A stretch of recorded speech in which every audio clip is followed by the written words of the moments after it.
Insightful podcasts by informative hosts.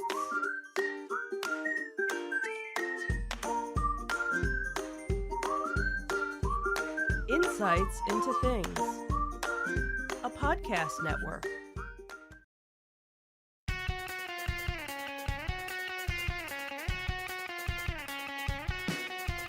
Welcome to Insights into Entertainment, a podcast series taking a deeper look into entertainment and media. Your hosts, Joseph and Michelle Whalen, a husband and wife team of pop culture fanatics, are exploring all things from music and movies to television and fandom. Welcome to Insights into Entertainment. This is episode 130, Pluses, Contracts, and the Final Frontier. I'm your host, Joseph Whalen, and my dedicated, talented, and somewhat fatigued co-host, Michelle Whalen. Wow, thanks. I appreciate that. At least I didn't describe you as energetic today. Right, because then I would have been like, yeah, no. So besides being tired, how are you doing today? I'm doing okay. How are you? I'm fan-freaking-tastic. So glad to hear that. Yeah, well, I can pretend, right? Sure. We can fake it till we make it. There you go. Anything to talk about before we get to what we're talking about? No. Okay, Quiet week, and makes it easy. Thanksgiving is next week, so I'm guessing we'll probably... We will be broadcasting around the clock, Really? 24/7 for the holiday. No, we're not. Yeah, really. I didn't think so. Okay. Are we doing a podcast next week? I don't know. I guess we'll see. Yeah. Eh. Depends on how much turkey we have. Eh. Couple days off, might as well. True. We could. Maybe we'll do something special. Or not. Wink, wink. Or maybe not. we'll just have screaming goats. Don't make me. Don't make me get my screaming goat. Because I can. Anyway. Today in our Disney Detective, the big reveals from Disney Plus Day, and the boys troll Disney Plus Day with their own Vault Plus updates, which was actually kind of clever. Mm-hmm. In our Tales from the Edge of the Galaxy, Kathleen Kennedy has officially re-upped her Lucasfilm contract, and Patty Jenkins and Rian Johnson's Star Wars projects may have been shelved for something other than scheduling. Did they finally realize that Rian Johnson can't make a Star Wars movie? Oh, we'll have to wait and see. Then for our entertainment news, action news anchor. He's not an actor. No. He's an anchor. Right. Action news anchor Jim Gardner dials back his schedule and prepares for retirement, which was not really an entertainment thing, but it was a story that kind of hit close to home for me because I grew up watching It's Jim a Gardner. local story for those of us in this area. Yeah, he deserves a little shout out. Sure. Not that he's ever going to watch the podcast, but still, We could tag him. We certainly could. Also in entertainment news, Paramount is building a Star Trek theme park in China. One that we'll never get to. So there's another interesting thing that I'll talk about when we get to that too, that's making certain Star Trek fans very angry at Paramount right now. Oh, okay. Then we'll finish up with our insightful picks of the week and a few afterthoughts. Not a whole lot left until the new year, I think, but some interesting ones. Right. Before we do that, though, I would invite our listening audience and our viewing audience to subscribe to the podcast. You can get audio versions of this podcast listed as Insights into Entertainment. Video versions of all the network's podcasts are listed as Insights into Things. We're available on Apple Podcasts, Spotify, iHeartRadio, Stitcher, Buzzsprout, Podbean, etc., etc. I have Stitcher on there twice, don't I? Yep. It's really... and you say that every time, too. It is that good that you should subscribe to us on Stitcher. We also would invite you to reach out to us, give us your feedback. Tell us when I have something, doubled up on my screen here and where my mistakes are. Do some proofreading for us. Yes, please do. Maybe we need an editor. You can email us at comments@insightsintothings.com. We're on Twitter at twitter.com/insights_things. On Facebook at facebook.com/insightsintothingspodcast. on Instagram. Do we still post on Instagram? It's been a while. Yeah, we're negligently on Instagram at instagram.com. I was going to say, I think I post more on Instagram than I do on Facebook. So. Well, Facebook, I think it automatically posts, so no, it doesn't. Okay. No, I have to actually physically do that. Okay, well then don't look for us on those. We're always on Twitter, though. We're always on Twitter. Always on Twitter. Well, you can go to those and you'll find a link to everything else. That's true. Or you could just go to our official website. Which is really where you should probably just go. At insightsintothings.com. Are we ready to get started? Oh, sure. Let's do this. Let's start.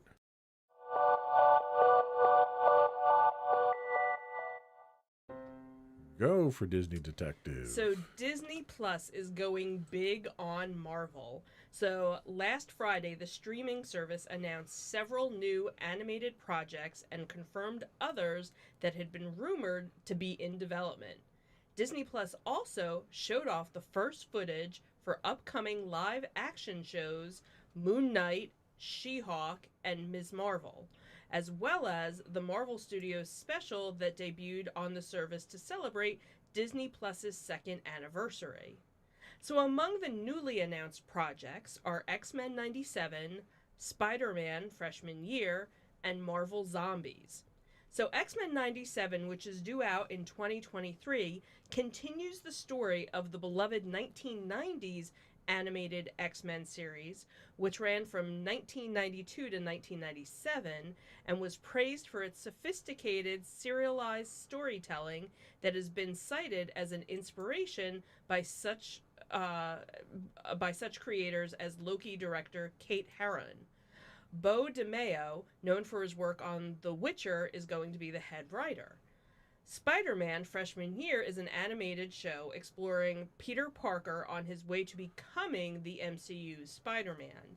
It's described as celebrating the early comic roots of the character. Jeff Trammell will serve as the head writer. Tom Holland, who first played Peter Parker in Captain America Civil War, which was established to be a sophomore in Spider-Man Homecoming, which occurred 2 months later, so it's likely that the series will kind of take place before Civil War. And then Marvel Zombies, which was from director Brian Andrews, reimagines the Marvel Universe as a new generation of heroes fights the zombie plague. What If recently explored the concept of Marvel Zombies, which The Walking Dead creator Robert Kirkman tackled in the pages of the comics 15 years ago. Zeb Wells will serve as executive producer and head writer. Additionally, we found out that Marvel had renewed What If for Season 2, with Andrews directing and A.C. Bradley returning as head writer. The studio also confirmed a number of series and specials which were already known to be in the works, including the Hawkeye spin-off Echo, which will star Aqua Cox as Maya Lopez.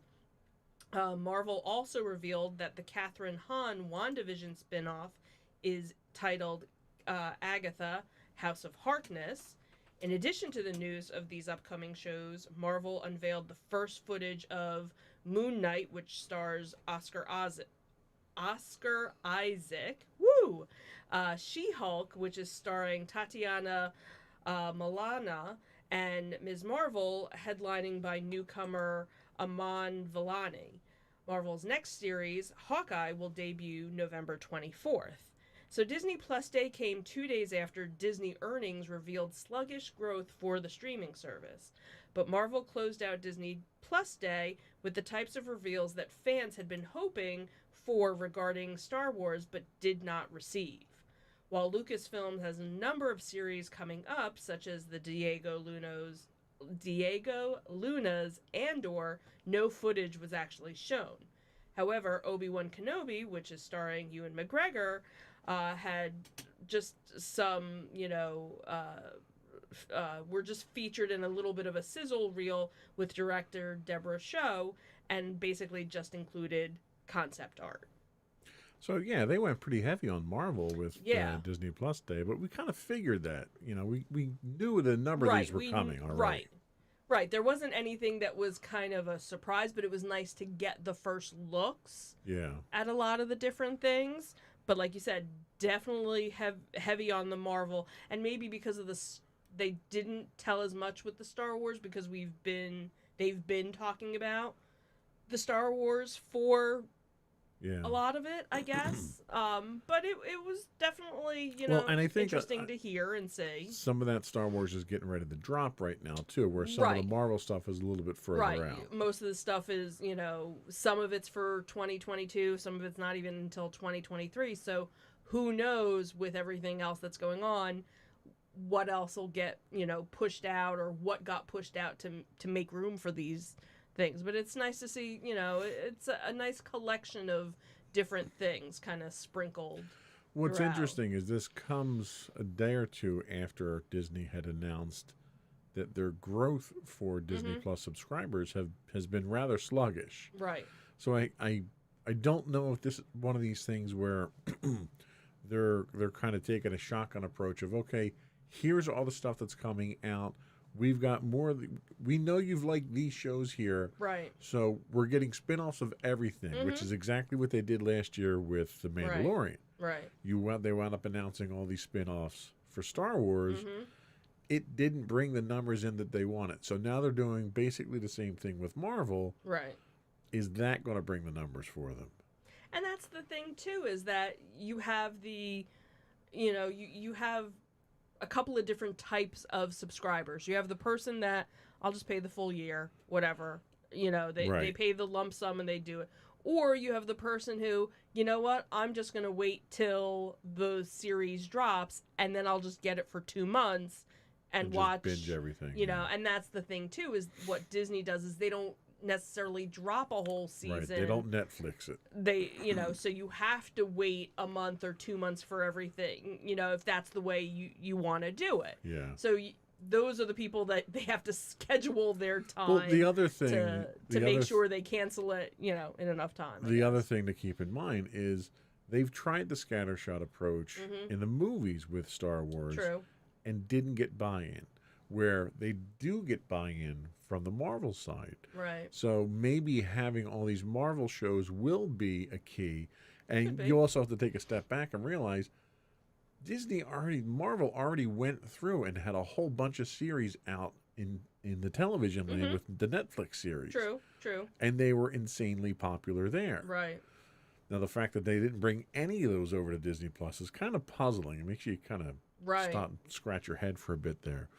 But I think they already have a formula right now that's successful with the Marvel, series that might work out. I know there was some article, or I remember seeing some headline. I don't remember if I actually read the article, but it was kind of talking about, is Disney Plus going to move towards more non-family? Right. And that's where you could bring all of those, because the majority of those they were not family shows. So that's so how do you bring those unless you have, so they're probably trying to figure out the parental controls and everything. That was what Hulu was supposed to be. They were supposed to put all that stuff on Hulu, and they never really did. Right. Then they talked about having the sectioned off area on Disney Plus with the parental controls. Right. They haven't done that yet either. So it's given the direction that Disney's going at this point in time, it almost makes me wonder is, okay, are they going to come out with another network you have to subscribe to get that kind of content? Right. Yeah. Who knows? But anyway, Disney Plus Day was not marked just by Disney. It was also marked by Vought from the Amazon show, right? Yeah, this was kind of funny. So while Disney was rolling out the virtual red carpet for Disney Plus Day, the boys celebrated Vought Plus Day and the plusness of it all.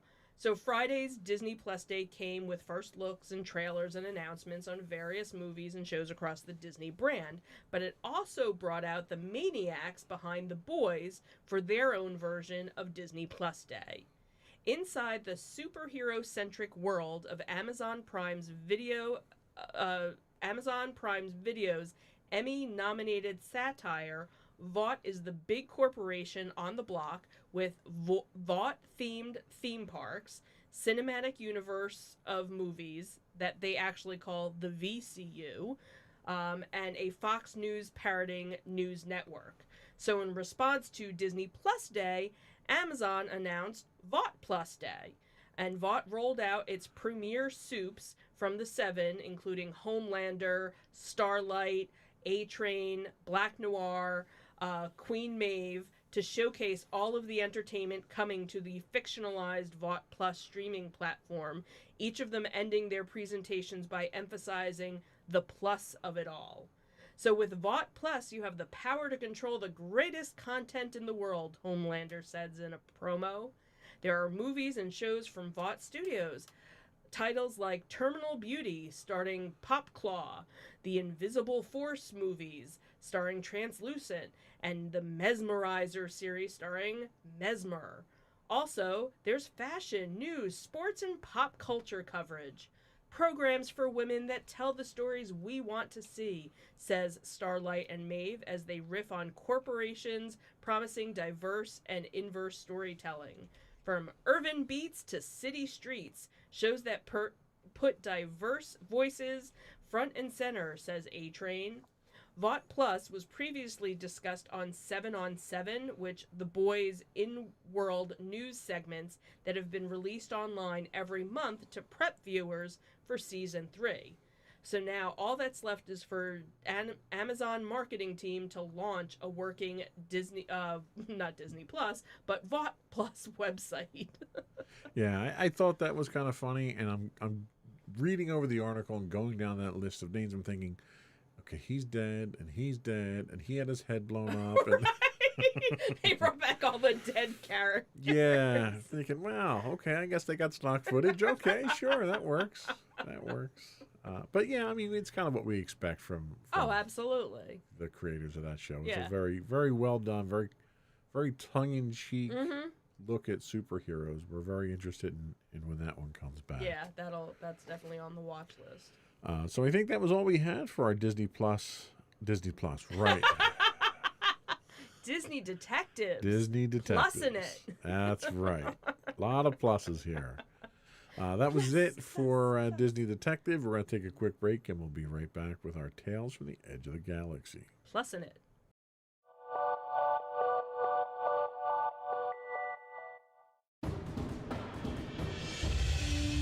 For over 7 years, the Second Sith Empire has been the premier community guild in the online game Star Wars: The Old Republic. With hundreds of friendly and helpful active members, a weekly schedule of nightly events, annual guild meet and greets, and an active community both on the web and on Discord. The Second Sith Empire is more than your typical gaming group. We're family. Join us on the Starforge server for nightly events such as operations, flashpoints, world boss hunts, Star Wars trivia, guild lottery, and much more. Visit us on the web today at www.thesecondsithempire.com.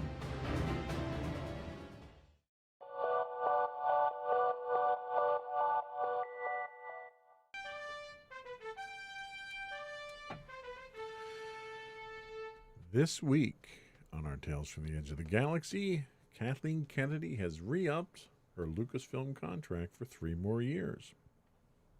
StarWarsNewsNet.com tells us Matthew Baloney's latest op-ed for Puck newsletter casually revealed that Kathleen Kennedy would be extending her tenure at Lucasfilm for another 3 years.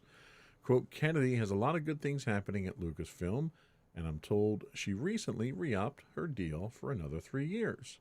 This matches her latest re-up back in 2018, which extended her contract to 2021. I had to put my over shoulder on. I was like, what are you doing? Sorry, I got distracted there. I lost my spot. The current deal will now keep Kathleen Kennedy in charge until at least 2024, at which point she'll have to weigh out her options once again. While the theatrical side of the Star Wars franchise has run into setbacks, including a recent decision to delay production on Rogue Squadron to allow the script to receive the necessary amount of polish, things are moving relatively smoothly on Indiana Jones and the many television series that Lucasfilm are developing for streaming. This move to re-up her contract is relatively unsurprising in the grand scheme of things. Kennedy spearheaded the revival of a film franchise that has averaged over $1 billion per movie since she became the head of the company. She's also given Disney one of their biggest streaming hits in The Mandalorian, which is one of the most popular originals on Disney Plus that carried the service in its first year. It was also fairly obvious that she'd stick around after 2021, considering she's been involved with every Indiana Jones movie, and the fifth and final one is currently filming and won't be released until 2023. Disney CEO Bob Chapek, not that Bob, the other Bob, previously stated that Kennedy will continue to be involved with the company for years to come, and it's unlikely that she will be removed from her position or encouraged to leave with this in mind. So they're not going to invite her not to work there anymore. That's nice. As of yesterday, Lucasfilm has confirmed the validity of the contract extension, as has Kennedy's husband, movie executive Frank Marshall, who retweeted a tweet about the news of her extension. Kennedy's slate of movies include A Droid Story, which is a Disney Plus film, Rogue Squadron, several untitled Star Wars films that are being developed by Taika Waititi and others, the fifth Indiana Jones film, and Children of Blood and Bone. And her slate of shows for Disney Plus include the Star Wars series and miniseries The Mandalorian, The Bad Batch, The Book of Boba Fett, Obi-Wan Kenobi, Andor, Ahsoka, The Acolyte, Lando, and Rangers of the New Republic, currently not in active development, along with a television sequel to the cult classic fantasy film Willow. Now, we give her a lot of credit for all this stuff here, and I'm really curious because we don't hear a lot of news about what her involvement is on everything. Right. So I'm curious just how hands-on she is with all these projects, because that's a lot of projects. Right. Is it more like she's just kind of the overseer of it? Right. And then and then she just kind of signs off on things, because that's a lot, and that's a lot. It's only a 3-year contract. That's more than 3 years worth of stuff right there. So exactly, you're talking about multiple seasons of shows. You're talking about multiple movies, and I can almost believe that she is hands-on, given the other reports of the creative differences and the micromanaging that happens. Mm-hmm. So I can totally see her being that hands-on. But I mean, I can only look at what Star Wars has been in the past, and they've never had this many projects burning at one time. Right. And even with Filoni and Favreau, they had to kind of split things up. They couldn't both be working on The Mandalorian full time with Bad Batch out and Book of Boba and all this other stuff. Mm-hmm. Even Filoni had to step back into a different role now. So I don't know. I'm okay with her. Right. I don't want to see her go. Right. But I'm just curious how valuable she is to the company that they're making such a big deal about it. Or maybe there's, other people that are kind of underneath her. Right. If she goes, is she taking an entire staff with her? Right. Or is it where she's training to get people ready for, what? I've been doing this a while now. I want to, Yeah, is there an exit strategy? Is that something that a Filoni would move into, or do they have other people lined up for it? Right. I'm curious if the 3-year contract is really a transitionary period or not. Could be. Like, hey, in this 3 years, we're going to start moving things, from you to you. So, time will tell. Yeah. Time will tell. Anyway, they also mentioned in that article about the Patty Jenkins Rogue Squadron film that has been shelved that we talked about last week. Mm-hmm. So they're also speculating that there's reports that Patty Jenkins and Rian Johnson's Star Wars projects were shelved because of creative differences. This comes from IGN. Following the news that Patty Jenkins' Star Wars movie has been delayed indefinitely, reports have surfaced suggesting that the move was made due to creative differences between the director and Lucasfilm executives. The former Hollywood reporter and editor, Matthew Bologna, once again reports that the issues between Jenkins and the studio caused the film to be taken off Lucasfilm's production schedule. Specifically, Bologna reports that the issues have revolved around the film's script, stating that Jenkins and studio executives couldn't agree on how to move forward. Bologna states that this is a laughably, quote, laughably recurring problem, unquote, at Lucasfilm.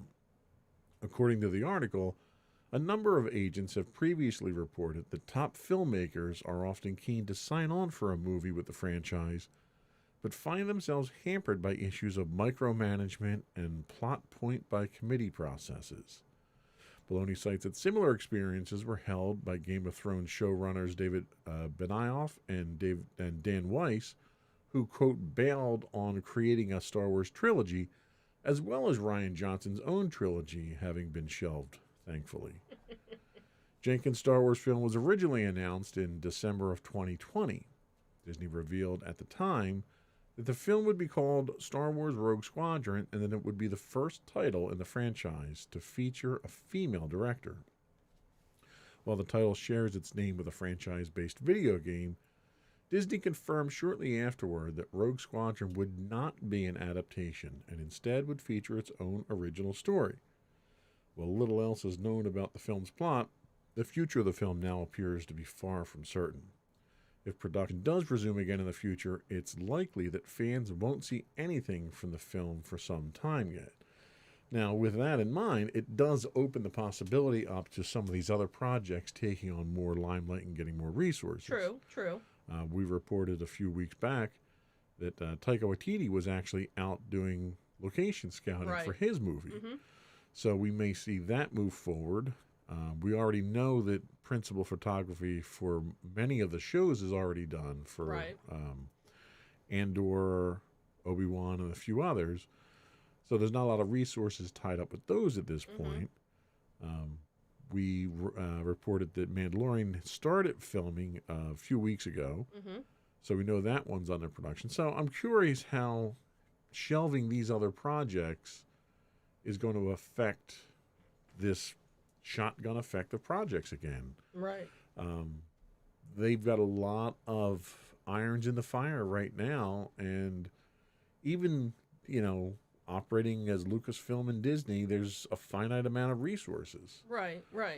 I was reading an article today, actually about the unfortunate shooting accident on the Rust set, and one of the industry insiders had talked about the fact that movie sets are becoming progressively more unsafe because the amount of professionals to do all the filming is being stretched thin with all these new sources of all these new studios that are demanding content for streaming platforms. Okay.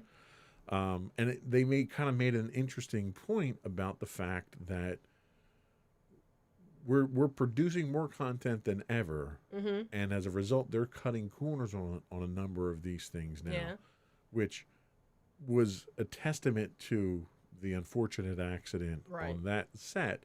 But it also speaks to all these projects that Disney has. I mean, we reported a few months back about them creating 2 more versions of the volume, the virtual set for them to shoot in. To be able to do it. In different parts of the world to do it. So, they're ramping up their production itself, but you're adding so many new projects that several have already been shelved. Right, and that's the other thing, too, is kind of going with the oversaturation of things.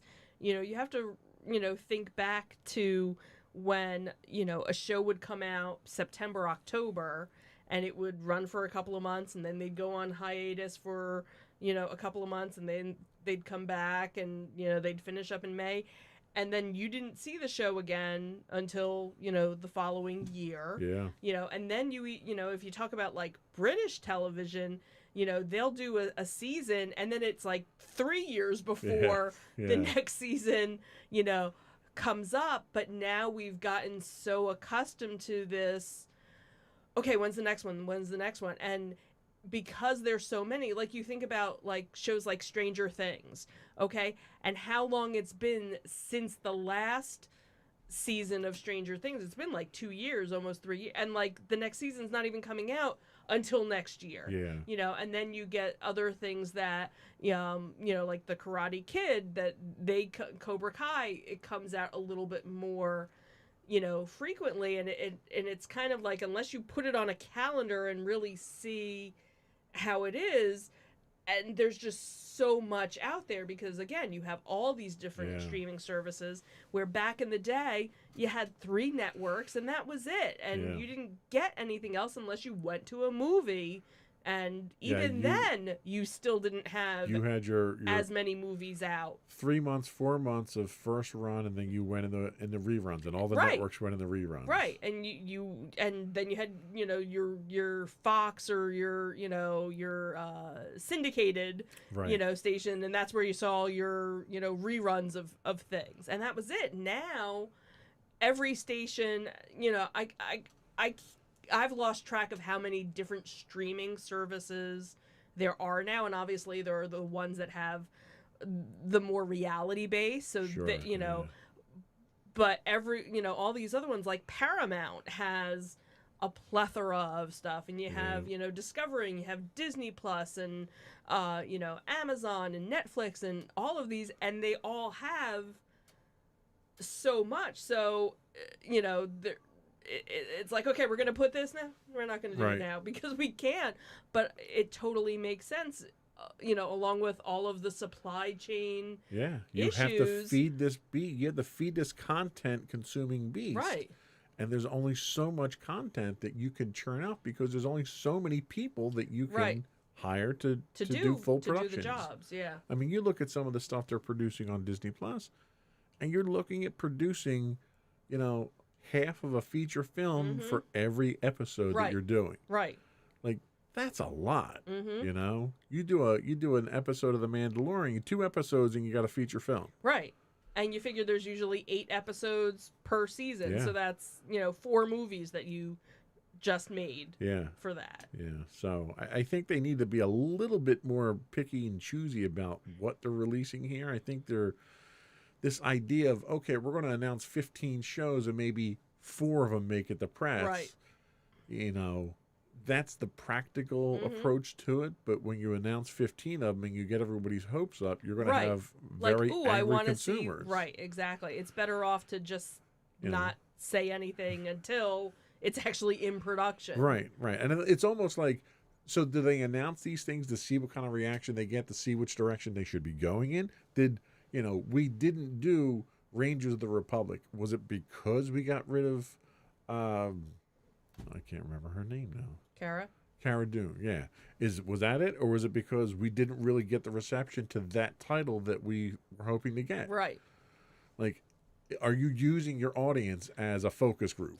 Maybe, even though there should already be a focus group. So, I don't know. Some of this doesn't make a lot of sense, but the fact that you're still getting creative differences with people like Patty Jenkins is kind of terrifying at this point in time. Right, because again, it's not like she hasn't worked with you before. Right. Talking about the micromanaging, you know, and everything with it's funny, Kathleen Kennedy, and they've had nothing but director issues with Star Wars. Right.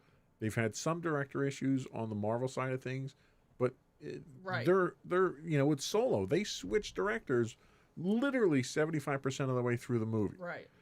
And it shows. Yeah. You know, no, trying not to take anything away from Ron Howard. He did the best that he could with it. With what he got. But when you come in and you're handed 3/4 of a show and you have to finish the rest of it, there's only so much that you can do. Yeah. Anyway, hopefully they'll pick that back up, because I did want to see that. Yeah. That was it for our Tales from the Edge of the Galaxy. We'll be right back with our entertainment news of the week.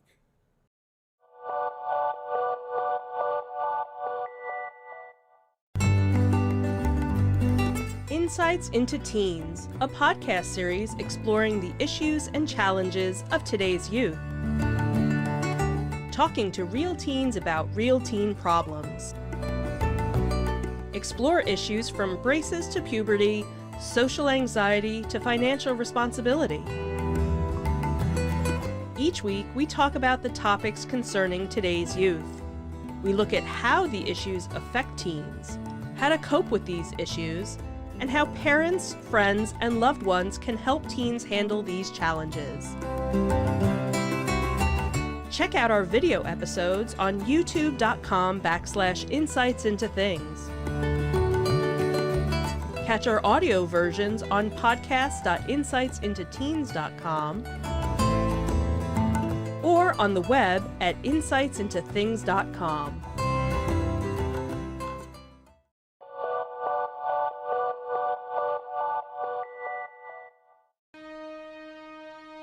Go for entertainment news. So, Action News anchor Jim Gardner is going to be dialing back his schedule as he prepares for retirement. So, longtime 6ABC WPVI TV veteran Jim Gardner announced that he'll be dialing back his schedule with Action News and plans to retire at the end of 2022 after more than 4 decades in broadcasting. So earlier last week, Gardner had informed his colleagues of his decision to reduce his schedule by continuing to anchor the 6 p.m. newscast, but no longer anchoring the 11 o'clock newscast. His last late newscast is scheduled for early January. The network will announce his replacement in the coming months. He said, "It's hard to imagine that I have had the opportunity to spend a professional lifetime with colleagues so committed, resourceful, and wonderful. They have taught me so much about television, journalism, and about myself. I am profoundly grateful." He said, "I have spent almost my adult life at Action News, and many of our viewers have grown up and experienced life along with me and the on-air team that I work side by side with. I've been blessed to raise a family here, and I have been a member of this community for over 45 years. I feel I have a special relationship with our viewers and the communities we serve, and I plan to continue to enjoy every minute with them over the next year." Gardner has held the long-tenured position of anchor of Action News at 6 p.m. and 11 p.m. since May 11th of 1977, after joining WPVI as a reporter and anchor during the noon broadcast in June of 1976. The president and general manager of PVI had shared his thoughts and said, "For many of us, Jim is the last news voice we hear before ending our day. He has guided us through the good and with the bad with calm confidence for more than 40 years, often reassuring us that tomorrow will bring a better day. His presence will be missed by our viewers and by all of us at 6ABC. Thankfully, we have another year with him during the 6 p.m. newscast, and we look forward to his continued presence and leadership." Gardner had received his Bachelor's of Arts degree from Columbia University in 1970. And following his graduation, Gardner worked briefly on the radio at the all-news WINS radio in New York and later WFAS radio in White Plains, New York. He began his television broadcast career at WKBW-TV in Buffalo before joining WPVI, where he has remained for more than 4 decades. So I had to put this one in here because to say that I grew up with Jim Gardner is an understatement. Because you did. I literally did. You know, Yeah. my parents only watched Channel 6. Okay. And from the time that I can remember, the first time I ever watched a news broadcast, it was Jim Gardner. Mm-hmm. That's the news channel that I watch. Right. And again, that's one of those things that just sort of left me, you know, with fond memories of my sitting down and watching with my parents the news and stuff like that. And the one thing that I can certainly say is that you don't have, like in the 50s and 60s, you know, you had these definitive news people on network news. Mm-hmm. You know, you went from Walter Winchell to Walter Cronkite. Right. And that's who people trusted. Right. You know, you look to these people during the most pinnacle times of history. And Jim Gardner was that for our area, for the Delaware Valley. all these other networks that we have here, the local affiliates, have gone through different anchors and different personalities and stuff. And so is Channel 6. Channel 6 has cycled through a lot of people since 1977. Right.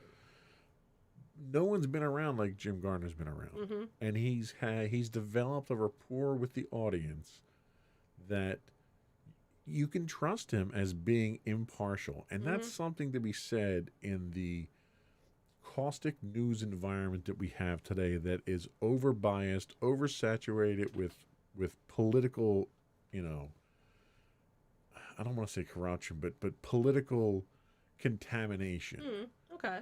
Where you can't watch any news network now that doesn't lean one way or the other. But every time that Jim Garner comes on the TV, you know you're going to get an impartial, unbiased account of whatever it is that he's reporting on. And it's a breath of fresh air. And it's unfortunate that we're losing that in an industry that needs it more now than it ever did before. So he's not retiring yet. He's just dialing it back right now. So hopefully we'll have another year or so with him before he actually does decide to finally sign off the air for the last time. But I thought it was significant enough, certainly for our area, to talk about it. And it was, you know, one of those things that kind of personally hit me too. What else do we have? So it seems that there is a Star Trek theme park section being built right now. The story comes from giantfreakinrobot.com. You put ads in, articles in for them just because you like saying that. That's why I say it. So obviously in recent years, more theme parks and theme park sections have been opening up. So you had the Avengers Campus section of Disney's California Adventure Park, which opened up this year. Nintendo also debuted a theme park this year in Japan. The Super Nintendo World Park is inspired by the company's flagship game franchise, Super Mario Bros. However, there's another theme park from a big corporation on the horizon. So the Paramount Park is in development, and it'll have a Star Trek area. So get ready to boldly go where no theme park person has gone before. In China, though. Set to release in China, the Star Trek theme park area will be the perfect destination spot for Paramount and science fiction enthusiasts. The theme park will be in Kunming, which is the capital of Yunnan province. It won't be the only interesting theme park that's in China. The country already has Shanghai Disneyland, Hong Kong Disneyland, and Chimelong Paradise. Although it remains to be seen if the Paramount theme park will be as popular as the rest of these, but it does have the potential to be just as big of an attraction. So according to TrekMovie.com, the park was announced 2 years ago, and more news has now been released. The theme park will also have a resort, and it's estimated to be 643 acres. Beyond that, though, it'll have a Star Trek area entitled The Final Frontier. Apart from Star Trek, another brand that'll get its own area in the Paramount Park will be the Peanuts. The franchise has iconic characters such as Charlie Brown, Lucy, and Snoopy. TrekMovie.com states that other areas included would be a Paramount Boulevard, Adventure City, and Wonderland. So according to Variety, some of the rides and attractions in the area will be based on the Italian Job movie and the Mission Impossible film franchise, which are other Paramount properties. What exactly they'll take from the movies and make into rides, we'll have to just wait and see. However, with Peanuts and Star Trek, fans of the franchise can kind of speculate on what those areas will have. For example, obviously with Peanuts, you're going to have Snoopy walking around. And since he's the most famous character from that franchise.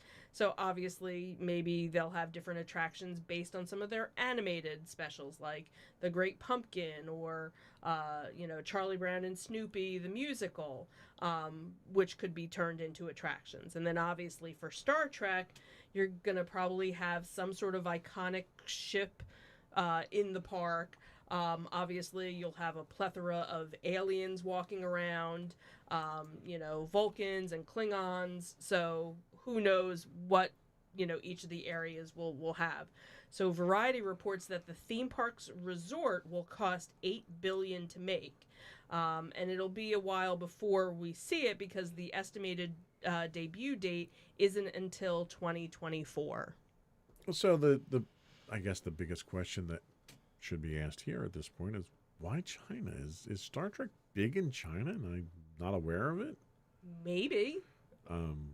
Well, there are some really cool theme parks in like Dubai also that are there. Well, I think there's a and I get that, and I understand why Disney wants a presence in China. It's the most populous country in the world, and I think an argument can certainly be made that they can make money off of that. Yeah. I don't know how popular the Star Trek franchise is in China. I mean, you kind of need to go where your customers are, right? Right. Well, and the other thing, too, is it's not just a Star Trek theme park. Oh, no, because I'm sure Peanuts are very popular over there, too. It's a whole, it's Paramount is doing a whole thing together. So, yeah, it does seem because that's the other thing, too, is like with Paramount, they're so all over the place. Right. Like The Italian Job. Wasn't that like kind of a hit movie to like, mafia hit people? Like you're going to do a ride like, ooh, let's, it's almost like a Fast and the Furious, right, like, right. Or Mission Impossible. Like, I don't know. I don't see doing a ride like that. So, I don't know. It just seems like a very odd culmination of things that you're going to mix together to do. So some of the obvious complaints that I've seen from Star Trek, some of the feedback I've seen from Star Trek fans is great. You're giving us a theme park that we'll never be able to go to. True. Which is true, but you kind of have that with Disney where you have a hotel that you can never go to because it's too expensive. So it doesn't matter where you put that, right? Right. True. But just to kind of flame the fire a little bit with Star Trek fans and Paramount. Paramount is their season 3, I think, of Discovery is coming out on Friday. Okay. And they've announced that their Paramount Plus network is only available in the U.S. So people who wanted to get the Paramount shows were able to get most of those on Netflix around the world, Europe and so forth. You can't get those now effective immediately. So the new season is dropping, and you can't get them outside the United States. But we're gonna have. They're putting a theme park. They're gonna put a theme in park China. there. So someone kind of has to explain. Someone's not planning so well. Yeah, one side's not talking to the other there. Someone has to explain what the logic is there. Oh, goodness. So anyway, that was all we had for our entertainment news. We'll take a quick segue, and we'll be right back with our insightful picks of the week.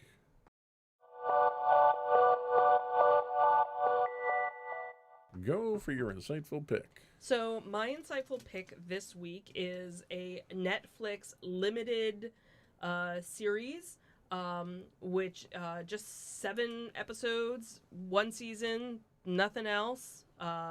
Watch it while you can before they, take it away. And it is called Midnight Mass. So Midnight Mass sees Riley Flynn, a man haunted by a drunk driving accident, return to his hometown on Crockett Island, where he struggles to find purpose in life. Enter mysterious Father Paul, and what are the intentions that he has? While this charismatic young priest brings glorious miracles, ominous mysteries, and renewed religious fervor to a dying town desperate to believe. It's a very interesting take on, the classic horror.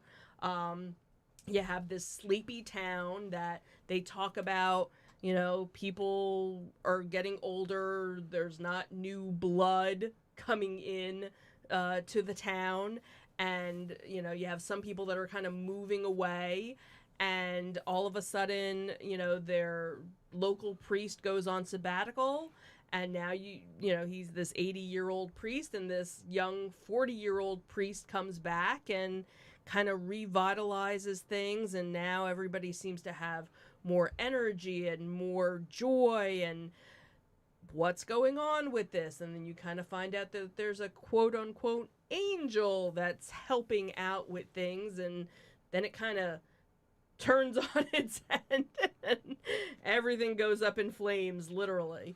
So it's the writer of it has done a couple of other horror type shows, so where he had ghosts and other things in his other shows, now he's kind of going on a different angle. So it's, it's a little slow pace to kind of start, but it definitely, picks up towards the end. I binged it in one day on a day that I had off. So if you're into that genre and you like, it's also an interesting commentary on religion and, how much faith you have in something, and do you put all of your faith in one person, or do you, kind of let yourself be open to everything, and also about forgiveness and how the consequences of your actions lead you to where you are. Interesting. Good pick. Thank you.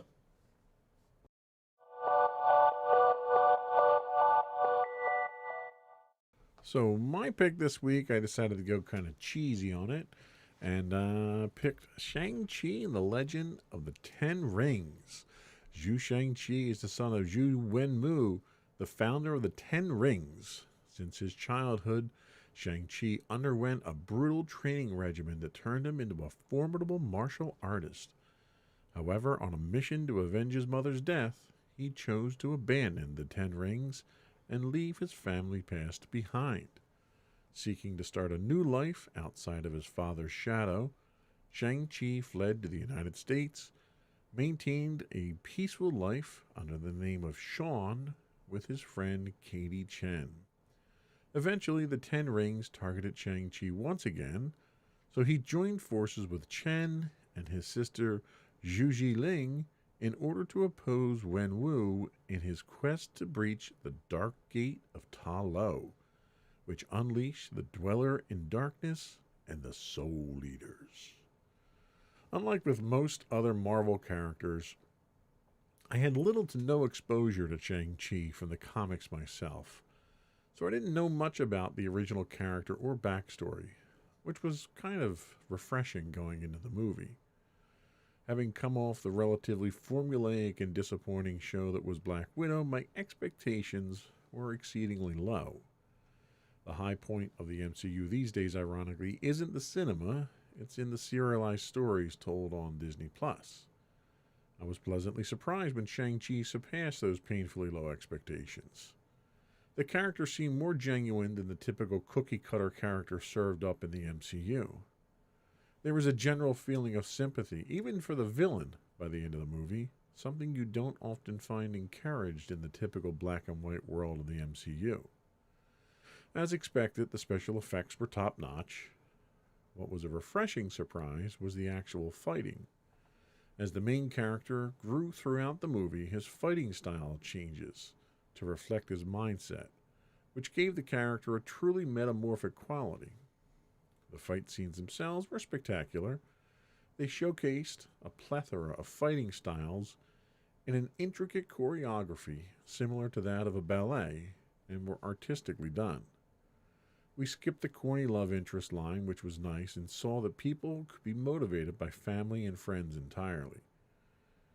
It was probably the best MCU film I've seen since Endgame, and I almost feel bad I didn't go see it in the theaters, but I don't think I'm quite there just yet. So my pick this week was Shang-Chi and the Legend of the Ten Rings on Disney+. Good pick. And we'll be right back.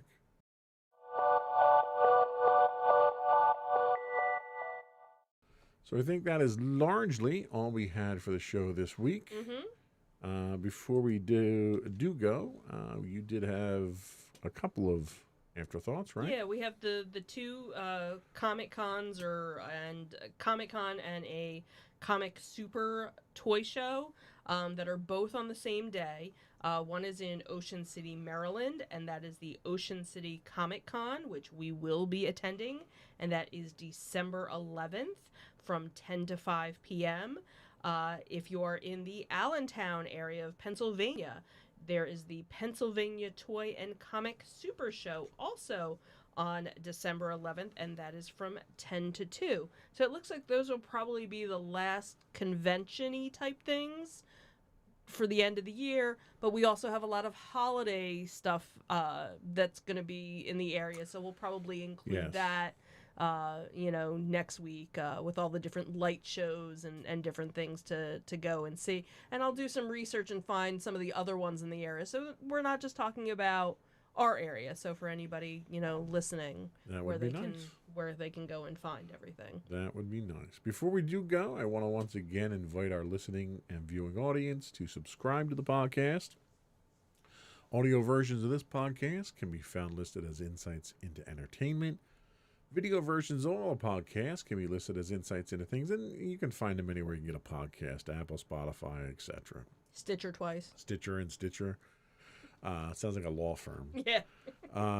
We would also invite you to write in, give us your feedback, give us your shows. We would love to showcase any things that you have in your area there. You can email us at comments@insightsintothings.com. You can find us on Twitter at twitter.com/insights_things. We do stream 5 days a week on Twitch at twitch.tv/insightsintothings. You can find us on Facebook when I decide to post something there at facebook.com/insightsintothingspodcast. Audio versions of this podcast can be found on the web at podcast.insightsintoentertainment.com. You can find us on Instagram also whenever I post things on instagram.com/insightsintothings.